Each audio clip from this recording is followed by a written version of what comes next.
Good evening প্রিয় ছাত্রছাত্রীরা, আবারও চলে এসেছি তোমাদের সামনে আগন্তুক ইউটিউব চ্যানেলটি নিয়ে।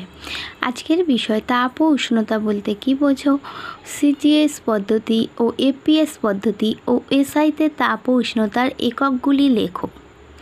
তো প্রথমেই দেওয়া হয়েছে, দেখো তাপ কাকে বলে।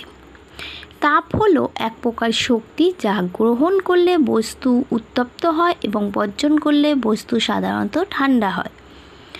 আর উষ্ণতা কাকে বলে না, উষ্ণতা হলো বস্তুর এমন একটি তাপীয় অবস্থা যা তাপ প্রবাহের অভিমুখ নিয়ন্ত্রণ করে এবং দ্বিতীয় কোনো বস্তুর সঙ্গে তাপীয় সংযোগ থাকলে বস্তুটি অপর বস্তু থেকে তাপ গ্রহণ করবে না অপর বস্তুকে তাপ দেবে, তা এই ভৌত ধর্ম দ্বারাই নির্ধারিত হয়। তাহলে উষ্ণতা হলো তাপের ফল। তাহলে উষ্ণতা কাকে বলে কি বুঝলাম? উষ্ণতা হলো বস্তুর এমন একটা অবস্থা, এটা হলো বস্তুর এমন একটা অবস্থা যা কিনা তাপ প্রবাহের অভিমুখ নিয়ন্ত্রণ করে, অর্থাৎ তাপ কোন দিক থেকে কোন দিকে যাবে।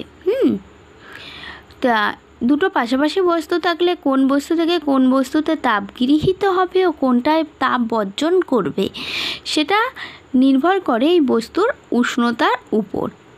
ঠিক আছে, তো এই ব্যাপারটা হলো তাপ কাকে বলে।